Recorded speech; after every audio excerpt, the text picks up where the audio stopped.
Welcome to the Free Flowing Health Podcast, where we invite you to embark on a transformative journey towards a healthier, happier, more fulfilling life.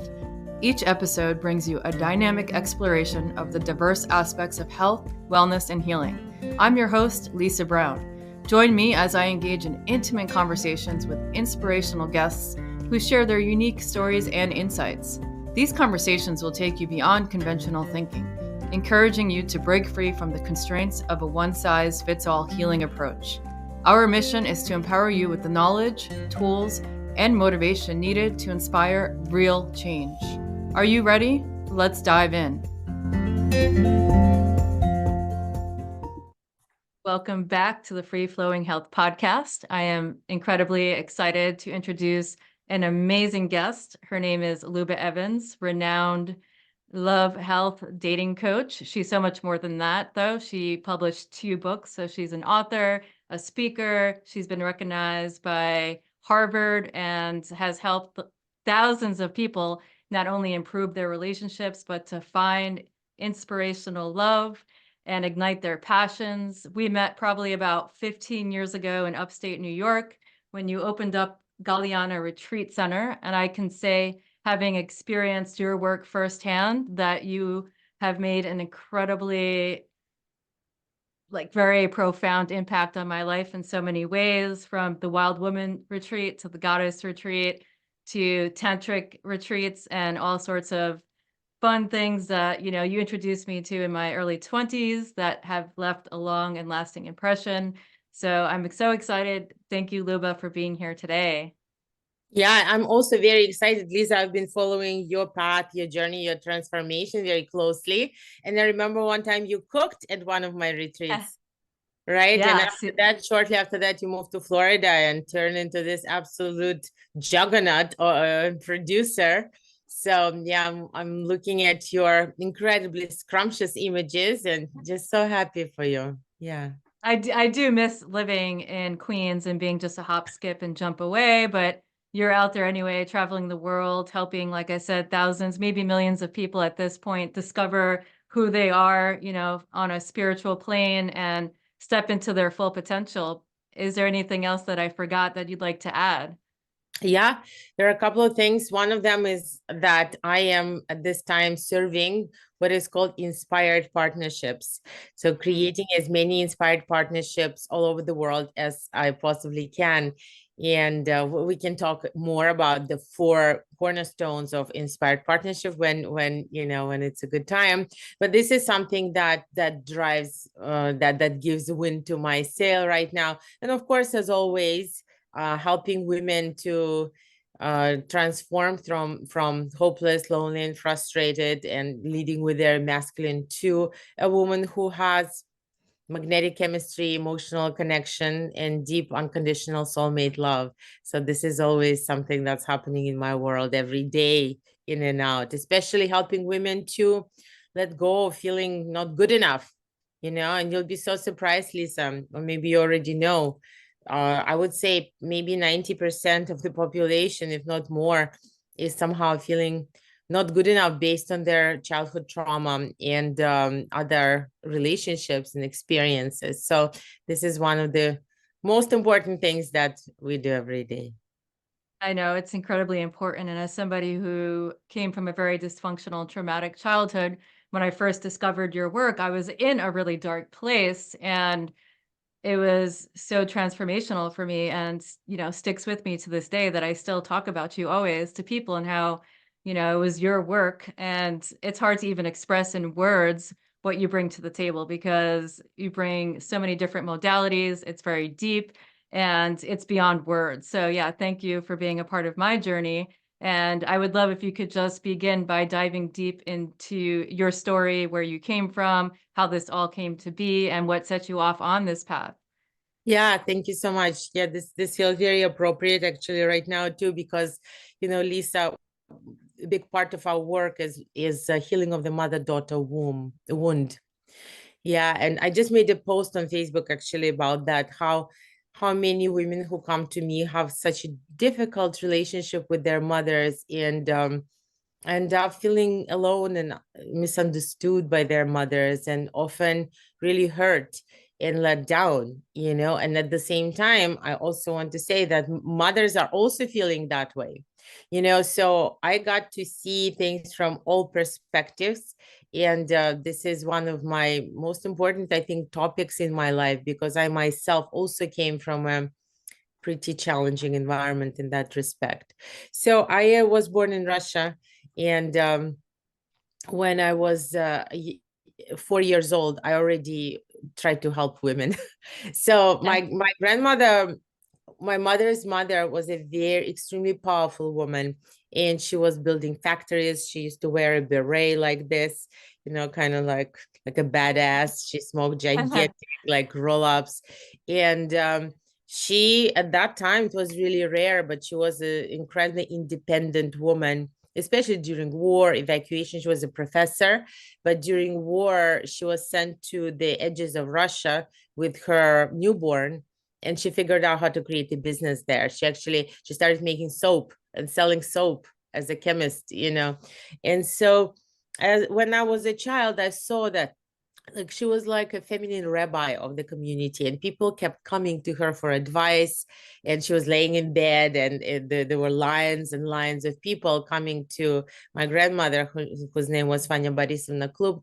And she was just extremely merciful and powerful. And of course, that inspired me hugely. In some way, I think I saw myself in going into her footsteps, you know. So that was really incredible. My other grandmother was an opera singer, and she was a very beautiful woman, and she loved beauty and jewelry and beautiful clothing and melodies, and she was an incredible cook. So what happened with her is that she would host big events and parties, and actors from the theater would be at her place all the time. And so she was entertaining them and singing and dancing and cooking for them. And that is another part of me too. So I have all of that as well, you know. And I'm a dancer. I dance tribal fusion belly dance. I also sing Hindustani raga music, and I have incredible teachers for that. And so it's funny, sometimes I'm in this feminine, which is just very full of fire and creating enterprises and creating processes and systems and running, you know, teams and loving it. And sometimes I'm in this completely other, very angelic, I would say, feminine, very soft, very gentle, and just loving beauty. So I have both of them, and that was very powerful. The one of them died actually before I was born, but still I was able to connect, you know, with her, and I'm connected with her my whole life. I only have one earrings left from her, but I cherish it, you know. And her name was Luba, like me. So that was wow. that part. Yeah. So you come from a long lineage of strong, powerful, courageous women that have influenced you and inspired you to become who you are today. How did you make it to the United States? Yeah, for sure. So that journey was actually very challenging. So, and of course, in this way, also enriching, you know, ultimately. So I was extremely discriminated against when I was a child, and even when I was 7 years old. Oh yeah, when I was 4, I was sitting at my grandmother's Fanya kitchen, and she had people actually cleaning and working and doing things for her, which was very unusual in Russia at the time. But this cleaner, you know, she would come with a black eye, you know, and she would say that, and I was 4, and I would ask, so what happened? And she would say, oh, it's my husband, you know, he beats me sometimes, it's okay. And even at 4, you know, I remember myself getting up on a table so that I was the same height as she is. And I would look into her eyes, just like I do right now, you know, and I would just look into her eyes, and I would say, no, this is not okay. We have to do something about this right now. You cannot tolerate that. So even then, I remember really well how I didn't like what is happening. And I was watching a lot how women in Russia, you know, they had to do so many things. They had to go to work, but then after work, they had to do everything around the house. And they had to stand in huge lines to get food. Like even to get a loaf of bread, you had to wait for 40 minutes in line.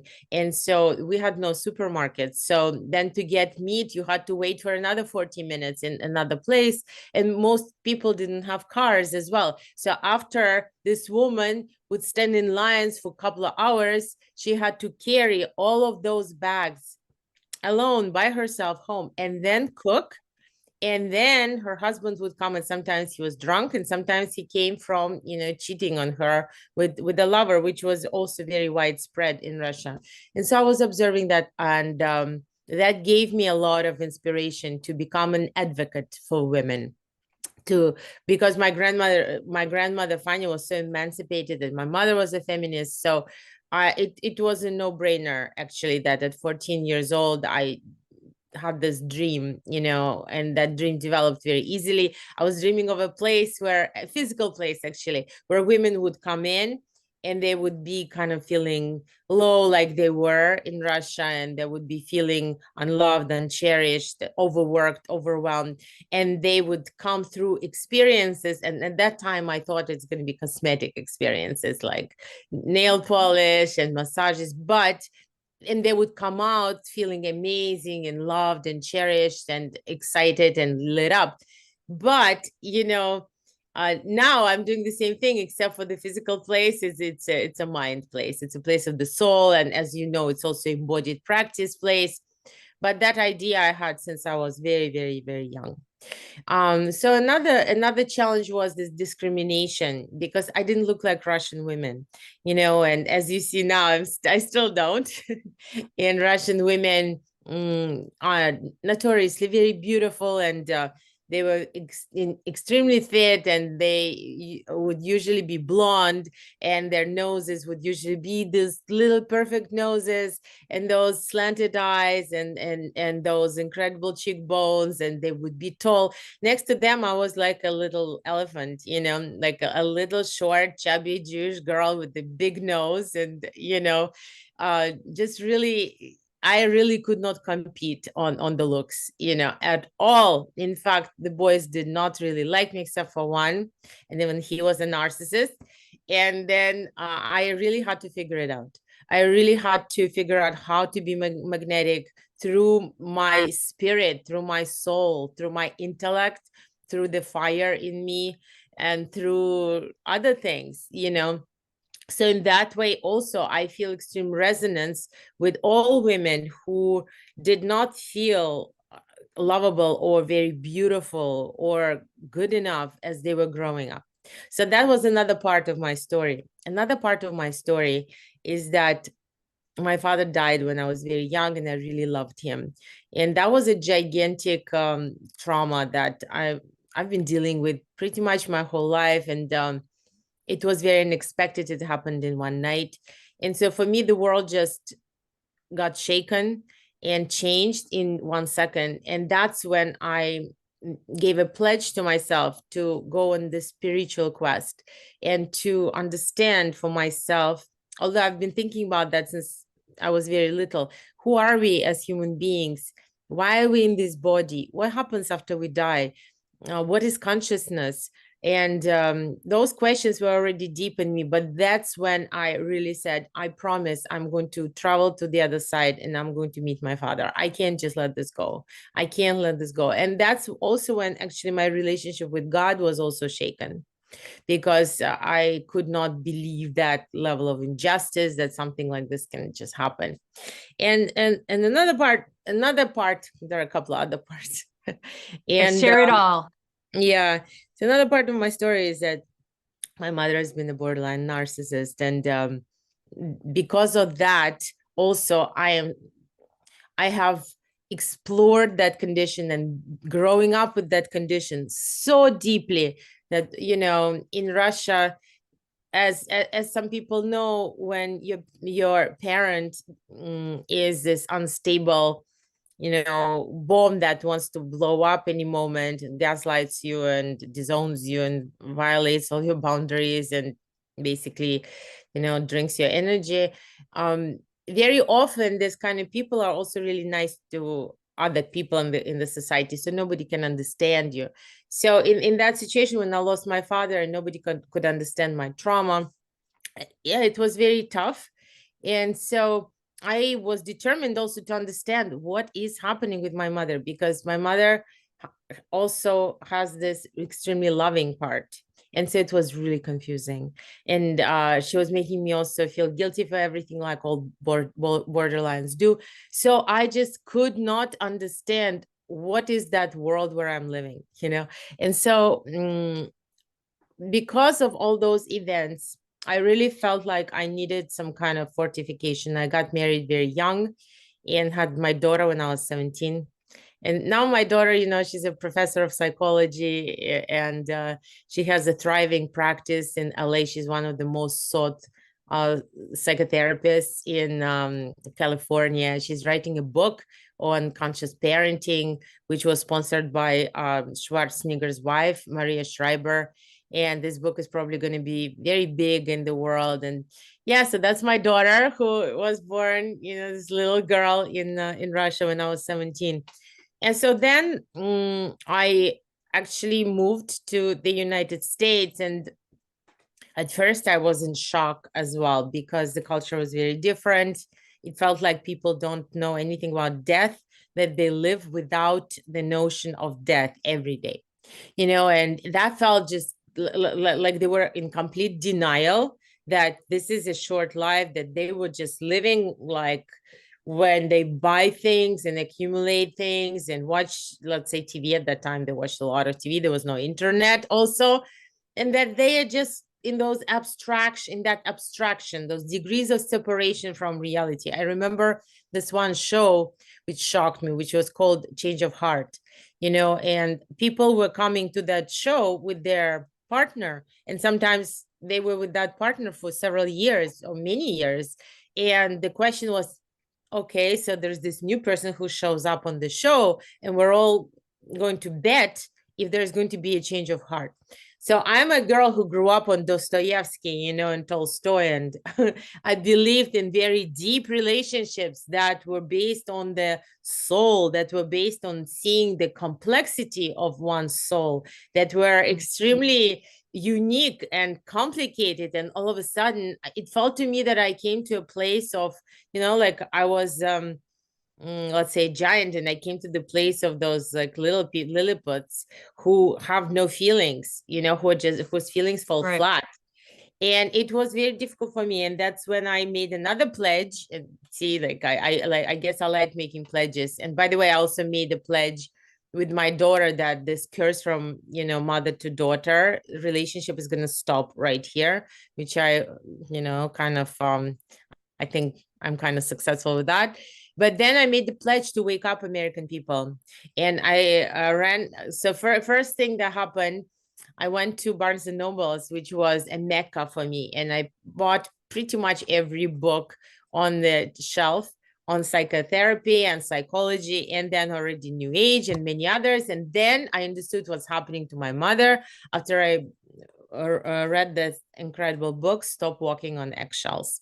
And that book changed my life. It just changed my life. For the first time, I felt seen, understood. I knew what's happening. Then I read another book, which was called Women Who Love Too Much. And that's when I realized that I'm a love addict as well, on top of everything else. And that book also changed my life. And so awareness was just going through the roof. And then I ran into Osho. And that's when I understood that, okay, now I know what to do. And so after that, so with Osho said, I'm coming to you as spring. And I decided I'm also going to come as spring. I'm going to come as spring into this society. And I wanted to create a magical world for my daughter, you know, to live in from the very beginning, before when she was born. So I was on that path, and this is what started everything, Lisa. And then, as you know, shortly, I created first international web development company, Web Mechanics, in Manhattan, after I went to NYU graduate school. And then I decided to become a spiritual teacher, and I went to India and Peru and all those places and studied with incredible people. And then I opened the retreat center, and then I became a coach. So that's the story.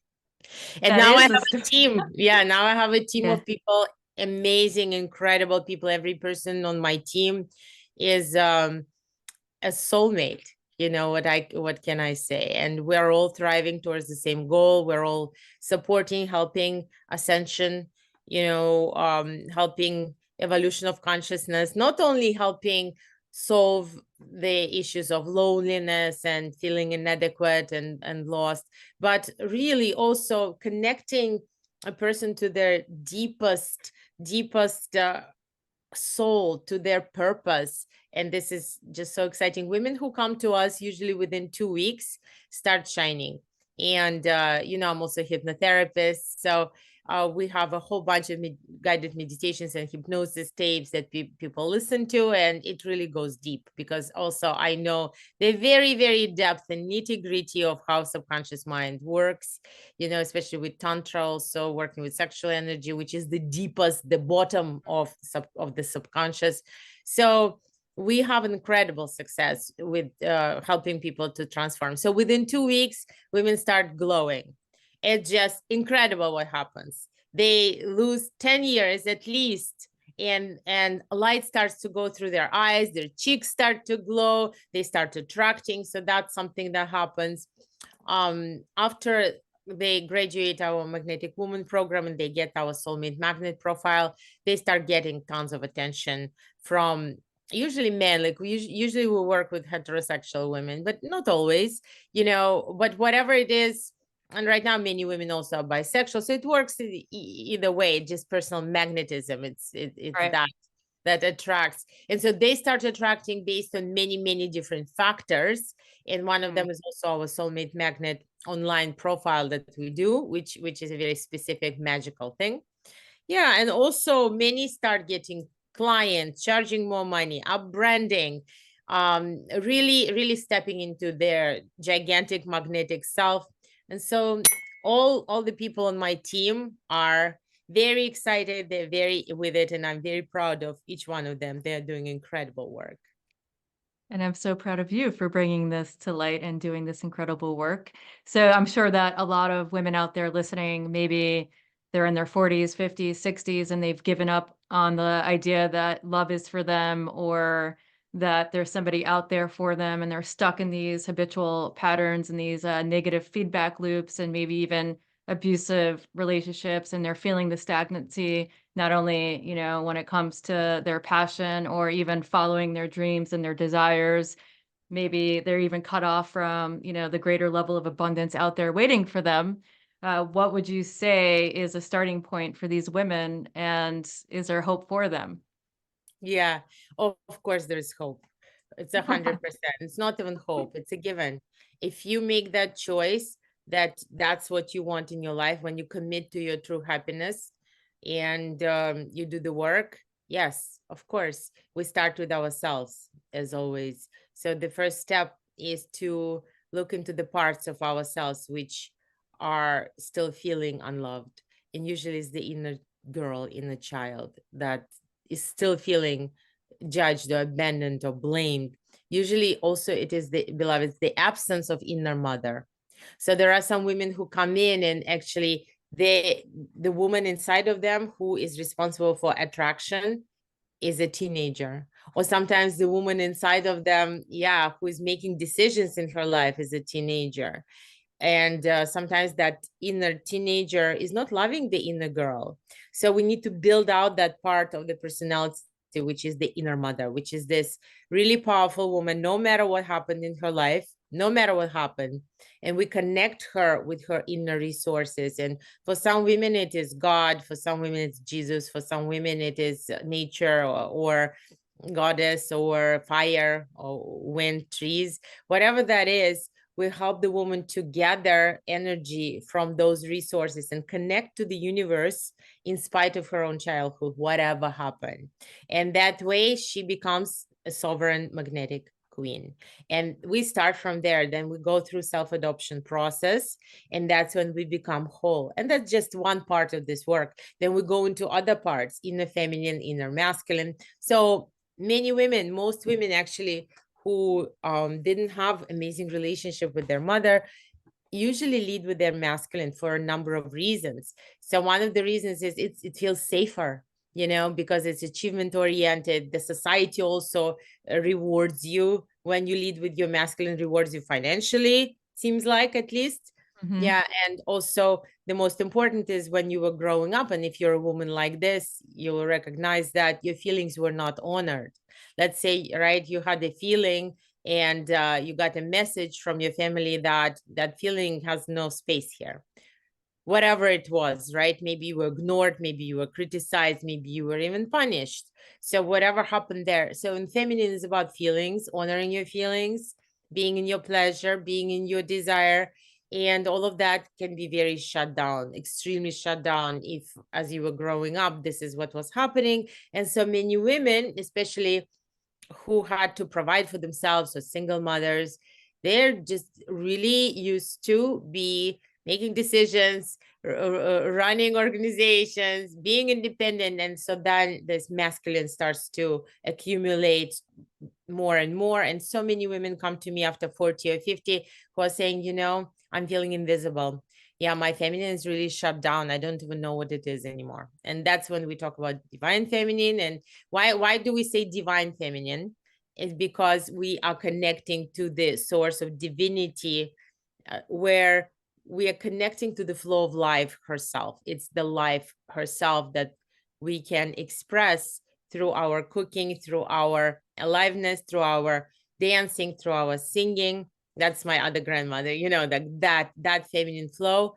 And so we ignited starting with the feelings audit and reframings, that she has a right, you have a right for my feelings, making new terms, demanding certain treatment from the universe, recognizing your preciousness, recognizing that feelings and feminine and gentleness is like this precious pearl that needs to be protected and paid for and respected. And so then we move into that healing modality. And that's not even the end. That is just the middle. Yeah, and I can say that I struggled with that for so long, and I was so fortunate to meet you in my early 20s. And I remember not even being able to look into someone's eyes without breaking down completely. I remember, just being so independent and strong and shut off to the world. And I got that message growing up that your feelings don't fucking matter and you better keep them in at all costs. So I can 100% relate to that, and all of the embodiment practices that we did, stepping into our divine feminine and embracing sensuality and even boundary setting. I remember there was one exercise that we did where we could reenact something that disempowered us in our life and get up there and be seen and heard and say no, and recreate that in our subconscious mind. Even the rebirthing ceremonies and doing that really deep healing work with our mother, whether she was physically present or not. So you taught me what it was like to begin to open and surrender and be sensual and feel my feelings and become alive and ignite that inner Agni, that flame, that passion, and know that, like I can be this successful, independent woman, but I can also open myself up to receiving all of the gifts that life has to offer. So I can never thank you enough for that. Can you speak a little bit more about, I guess, the divine masculine and feminine before we move on to the whole inspired relationship thing? Yeah, sure. And thank you for mentioning this. Yeah, and Lisa, I'm so proud of you and your journey. I know you like the depth of it from our practice. I remember it really well. So I'm so proud of you. You're such an embodiment of that transformation, right? And thank you for saying receiving, right? It's because only after we are able to actually set boundaries and say no, and when we have the strength inside, the core inside, only then we can actually open to receive and be vulnerable and to be intimate truly. So this is how it works. And for a lot of women, it's the other way around. They are pushing things away, unable to receive, unable to be receptive, because they are afraid that there is this mushy little girl inside that if I come into a relationship with someone, I'm going to merge in 1 second, and most likely it's going to be a person who is not good for me for some reason, and then I'm cooked. So instead, we're building out a completely different persona, so to speak, like a dancer, like a belly dancer who has very strong muscle, like a snake inside of her body, and therefore she can move so gracefully and open up and express. So this is exactly what we're building: ability to be vulnerable and ability to express your feelings and being authentic and truthful, because you also know that in the depth you do have self-love, and in the depth, if something goes wrong, you will easily say, no, I don't like this, and I love myself, Right. so I'm not having this. Thank you. That's it. Right. So that is very exciting. So the next part of the feminine, which I feel so excited about, that's the dessert, kind of the cherry on our cake, is feminine magnetism, specifically, which deals with seduction and magnetic communications and the Agni, the fire. So the fire is threefold, right? There is the light of consciousness as fire. There is a fire in the belly that you know very well, right? Agni, you work with it Ayurvedically, and also there is a fire in your heart, and there is a lot of fire in the feminine. And when we think about women with big, gigantic gypsy skirts and flamenco, and we think about that fire, it is a lot about turns, and it's a lot about playing, and it is a lot about spontaneity and imagination. And so that's the next step in my teaching, that I ignite that in women, and they learn how to flirt, and they learn how to be In the flow. incredible. Yes, how to be incredible conversationalists, and they learn exactly what to say and how to activate somebody's chasing instinct. So this is what we do at the end of usually of this program. And then of course dating strategies, which is a whole big other topic. All right, so yeah, feminine, masculine, sure, we can talk about that. Is there a specific question that you have in mind, Lisa? Actually, that was a lot of good information. Maybe you can just paint a picture of what a divinely inspired, mutually beneficial, heart-centered relationship looks like, what it feels like. And, obviously working on the divine feminine and masculine, finding that balance so that you can essentially find that soulmate and, live in partnership. So if you could just paint a picture of what that feels and looks like. Yeah. So it feels like you're laying in a king size bed, and the linen is really fresh, and you have a gigantic headboard and really nice cushions, and you can just go there, and then there is also a rose in your heart and fire in your Aw. yoni. This is how it feels. This is what it feels like. Yeah. In terms of the frameworks, I created this framework called Inspired Partnership, which I feel this is the framework of the partnerships of the future. And so when we do couples retreats, and hey, Lisa, maybe one day we'll do a couple retreat together, who I would knows? love that. Yeah, and I'm right now I'm gearing up for India and also Mexico, but like, yeah, who knows? There are so many possibilities. So there are 4 cornerstones in Inspired Partnership. So cornerstone number 1, and by the way, we also have 3 non-negotiables in the Magnetic Woman program that women have to demand of a man that they are considering to be a candidate for partnership. Number 1, he has to have a purpose in his life, and his purpose has to be bigger than serving his own self. Oh. That's really big, because when that does not happen, then this guy will be bored, in substances or in his ego, achieving something with insane mind, or cheating on you, or whatever. A man has to have a purpose, and he has to have it bigger than himself. Then we have a lot covered. Okay. Number 2, he has to have a good heart, and number 3, he has to be open to change, and he has to be open to coaching and open to move forward together with you and to listen to you. So when that is there, and when that is not there, when you turn into a magnetic woman, usually often, a man that you're with steps up as well, and we teach how to inspire that as well. Anyway, then we can talk about this inspired partnership. Okay, Right. so Oh, I number love 1, that. Check, check, check for my man, by the way. So yeah, it feels like it. Yeah, I've been seeing what you guys are doing together. Absolutely. And I think it's going to be check, check, check in Inspired Partnership framework as well, because the very first one is sharing vision, sharing mission, and co-creating. And so this is so important in our culture, because people now come from different ethnical backgrounds together, right? And every ethnical background, some of them have very strong ideas and values and others don't. But what are the American values? We don't really specifically know. Yeah, and so people have very different expectations from each other. And that is number one thing that often ruins partnerships. And let's say at first our value is to raise kids, if some people want kids, right? And then the kids go to college, and then what's left? And so many people get divorced then. So you have to have that mission, vision, co-creation, and know how to be a team together.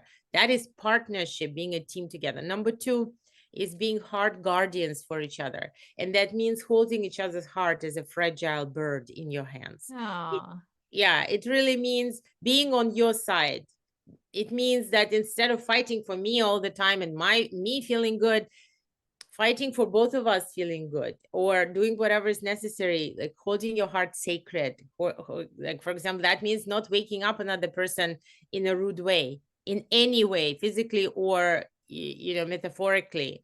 Not scaring another person, being gentle, holding the heart gently. That's the second. The third one is being success catalysts for each other. And that means also going through disempowering beliefs, doing your own personal work, having great unbendable faith, having tools, supporting another person in their development and believing in them, and also sharing resources. So instead of saying, oh, what are you doing there? Why did you go to that new age retreat? What are they going to tell you? So that is the real put down, right? That's putting, that is like taking somebody's wings and bringing them down. So instead, on the contrary, lifting each other up in that way. Yes, you can do anything. Yes, I believe in you. Yes, you can start this business, and here is what I can help you with, right? So that's success catalysts.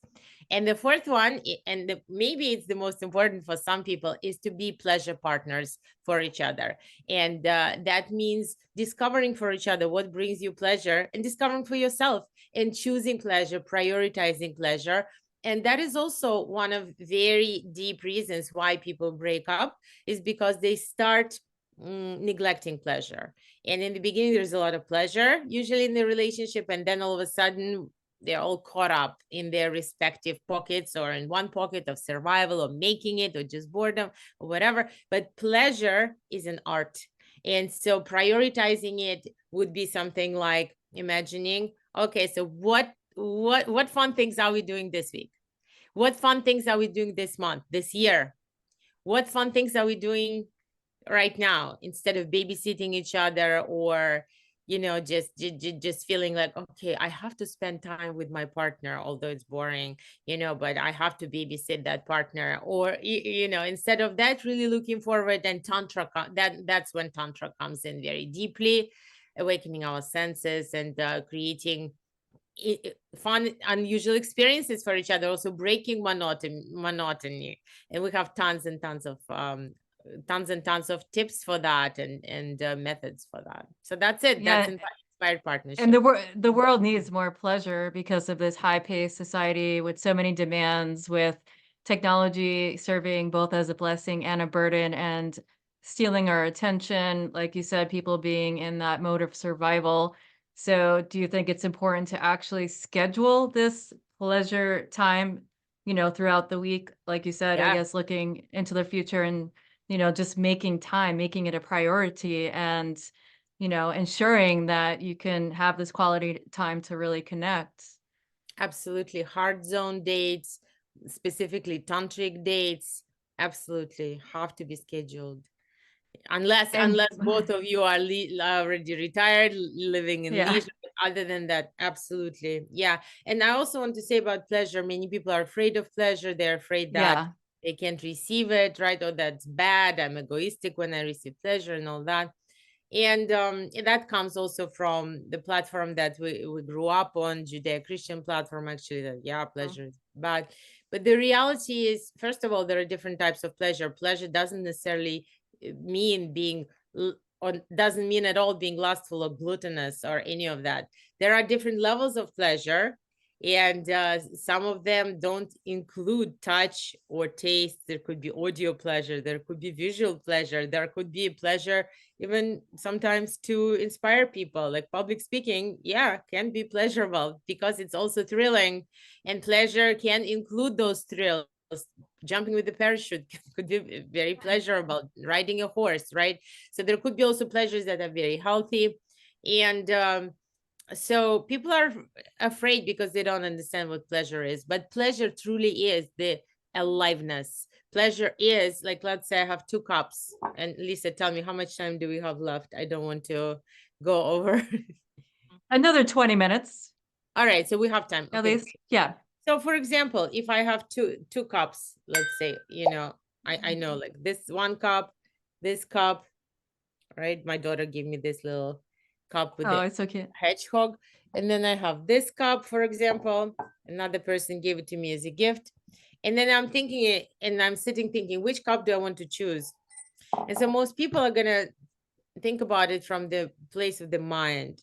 Yeah, I guess I want a big cup. That's a big cup. I'm gonna take it. But when you are more in, when you're owning your pleasure more, you'd feel the cup. You would really sense it without even explaining why. Which cup would give me more pleasure? Let's say if I'm eating something, which plate? Like I'm looking at my plates, and I have many plates at the retreat center, and people keep Yes. bringing dishes, and so I don't just choose a random plate. I'm choosing a plate that's going to give me pleasure, and I'm choosing everything in my life, every object and people, and even I'm even choosing stickers for my computers. Everything that increases my pleasure, everything that increases my pleasure. And So I'm it sounds surrounded. like you're putting a lot of intention and intuition behind it, into it. Yeah, nothing is random around me. I when I'm in the Uber and when there is random music, I ask the person to turn it off, because I know how music Oh, works. yeah. Music is coding. Music is, because I'm a hypnotist, right? So I know how Mhm. those vibrations go into your subconscious mind. And a lot of pop music, it sounds like this. And what that means to the mind is like, you're stuck, you're stuck, you're stuck. I don't want to listen to that. That is not giving me aliveness. I want to listen to my favorite music, which opens the skies for me, which Yeah, tells me, totally. right, you can do anything, which reminds me of love, which helps me hold love sacred on the planet. So everything I'm choosing has to uplift me. Everything. Colors as well. You see this color I'm wearing, the colors that I have. Yeah, my bedding, my whole house is beaming at this point, with magnetic objects and things. And that Even allows. even Yeah, attending your yeah. retreats, just interjecting really quickly, even you would tell us to bring certain items and wear certain fabrics and dress a certain way. And it was all with intention, just like every single aspect of your retreats, multi-day retreats, were so intentional. So I really loved and appreciated that about the experiences. Yeah, thank you so much. And I want to make sure that we also understand it wasn't a uniform, but it was intentional for you, Yeah, right? exactly. Yeah, I also love freedom, and I also promote freedom. And I like not to advocate any kind of dogma. So only Oh yeah, free yeah. wild women, right? Like love this. And yeah, so choosing all those things allows me to be extremely productive. It allows me to do things that other people cannot really do. And some people are really surprised. Oh my God, how can you do all that? And Lisa, I know you're also very productive. I see you guys are producing all the time, right?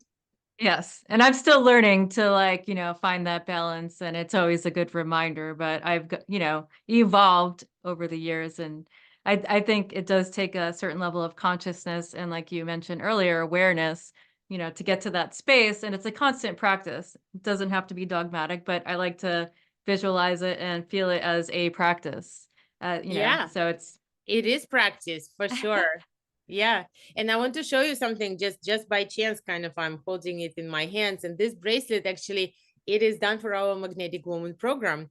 And every woman puts kind of like an intention into every bead, and then we send it all out to every other woman. And when she's in the program, she's wearing the bracelet, and when she goes to a date, she's wearing a bracelet, and because her whole magnetic sisterhood is behind her. So that object, for example, is also very, very magical, you know. And infused, it's infused with such high vibrations. It is infused. And then also there are colors, and some colors, you know, I choose some colors because they make me feel loved by the universe. And some of those colors are turquoise, for example. So here I'm wearing a couple of turquoise bracelets, and of course there are many, many more. And so this is just a part of it, but it's also a part of saying thank you for creation. Just like with food, right? The food that you make is so colorful, right? There's so many textures, and it's complete magic, right? What's coming out. Yes. And then, you know, taking the time to implement mindfulness around all of our senses and taking it in and really eating in a space of quiet, you know, free of distractions, knowing that our body, our vessel, our temple is really truly going to absorb the nutrition best that way. The same is probably true with, you know, what you're bringing to these women and, you know, what they're putting into practice.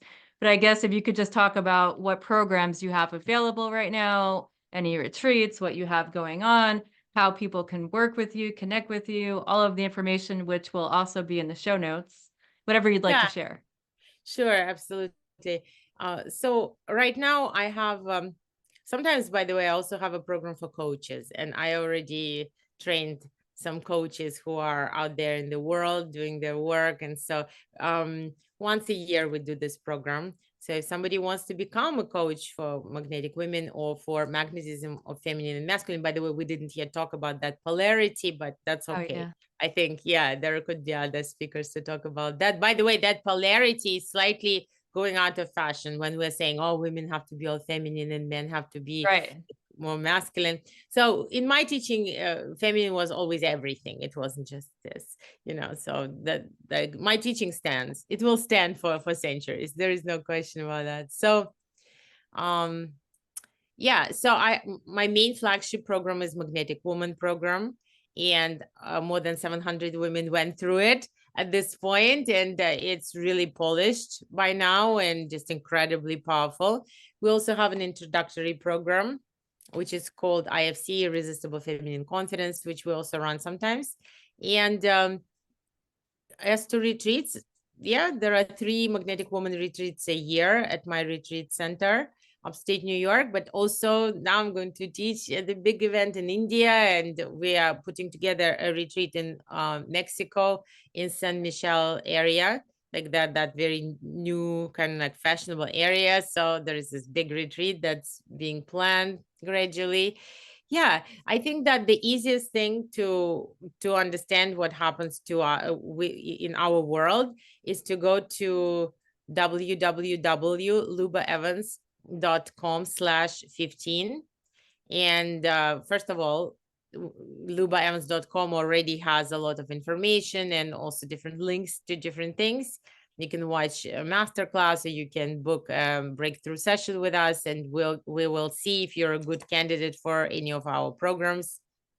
And I think /15 is what gives you, lubaevans.com/15 is what gives you a possibility to talk to our beautiful program coordinator, and then she's going to hear what your specific story is and what your blocks are.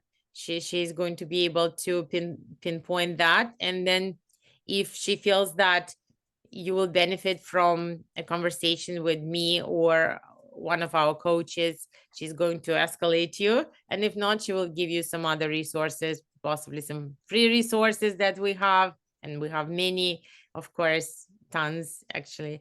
And and if you're cut for our world and our programs, then we'll talk. The reality is, Lisa, we don't accept everyone into our programs. We only accept women who are truly dedicated to their self-growth, and who will truly succeed, who will truly do the homework, listen to meditations, who are truly dedicated to their happiness, whether it is becoming the most happy and magnetic version of herself, or improving her relationship, or getting the love that you want. But if you are serious about that, then welcome. If you just playing around, then maybe we're not for you. We are a very real organization with in-person tribe, in-person retreats, and we are like really making a big difference in the world. So if you're one of us, yeah, welcome.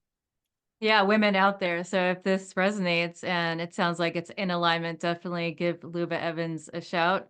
She's incredible. Her team is probably incredible as well, right? And Yep. she will help transform your life in every single way. So highly recommend. Last question I always like to end with, when you hear free flowing health, what comes to mind? What does that mean to you? What comes up for you? Yeah, it's a free flowing health is very obvious to me because I also studied Ayurveda.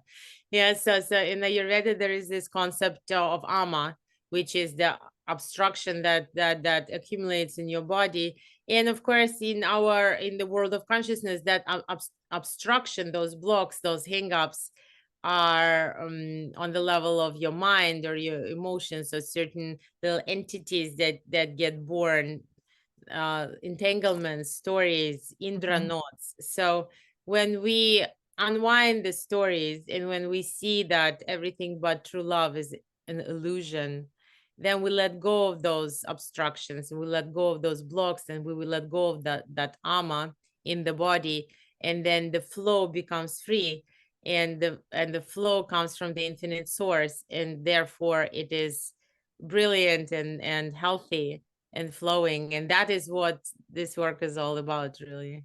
I And we love that. And begin, you're a true embodiment of that, I must say. yeah, thank you. Yeah, yeah, it's about liberation, it's about releasing karmic knots, it's about releasing knots altogether and being a true channel, of light all the And way. any last words of wisdom? What would you like to leave with our audience? Yeah, yeah, there is a deficit of love, beloveds, and no matter what people are saying, that yeah, maybe we are vibing higher and higher, but also there are other challenges that we are going through, especially in the last several years. There were a lot of difficult things, wars, a lot of injustice, a lot of COVID, all of that. So love is under attack. True love, unconditional love, generosity of the spirit, it's constantly being threatened. So my message to you is clear and simple: the true currency, the spirit of now, the spirit of the future, true currency is not money, it is love. Your true currency. Cherish it, accumulate it, make it flow, keep it sacred. This is your job. Whatever it is that you're doing here on earth, whether you are a firefighter or you bake cookies or you sell donuts or you fix cars, whatever it is that you do, it doesn't matter, because at the end of the day, you're still serving life and aliveness, and you're still serving love. Hold her sacred. That is the best job that is possible in this creation. The best job, the only job that is worth doing. So that's my message and my request and my, how would I say? Yeah, I want to inspire everyone not to give up, not to give up on love. I love That's what that. we And then are. the words just flow out like poetry. It's like really just thank you for blessing me with your presence and, just being the beautiful goddess you are inside and out. I'm sure many people will benefit from this episode, and hopefully those who feel aligned and the calling will reach out to you and begin to really tap into their fullest potential and change their lives on every level. So I can't thank you enough for being here. And maybe a few months down the line, we can have you on again to speak to the topics that we didn't get to today. So thank you, Yeah. Luba, so much. Thank you, Lisa. This was very heartwarming, and thank you for an opportunity to open up. Really, honestly, I don't often talk about my childhood, and that's pretty special to me. And I didn't expect that it's going to come out like this, but you really did your magic. So I want to wish for the podcast to be very successful And obviously, you did your own work, and your heart is so open and so clear that I'm sure it will magnetize a lot of people also to really open up, and it's this one awakened heart that awakens other hearts. So thank you. Yes. Thank you so much. And I hope to see you soon too, hopefully, whether through collaboration or at one of your retreats. And I wish you the best in the work that you're doing and in life. And thank you once again, Luba, for joining me today. Yeah, thank you, Lisa. Thank you so much for tuning in to the Free Flowing Health podcast. Your support means the world to us. Help us grow by leaving a positive rating and review. Make sure to subscribe, like, and share this podcast. If you'd like to stay connected, you can find me on social media at Free Flowing Health or visit my website directly, freeflowinghealth.com. Wishing you a happy, healthy, and fulfilling life. Till the next time. This podcast is intended for entertainment and informational purposes only and should not be considered legal, health, or professional advice. We are not responsible for any losses, damages, or liabilities that may arise from the use of this podcast. This podcast is not intended to replace professional or medical advice. Views and opinions expressed by the guest are those of the guests and do not necessarily reflect the view of the host or the Free Flowing Health team.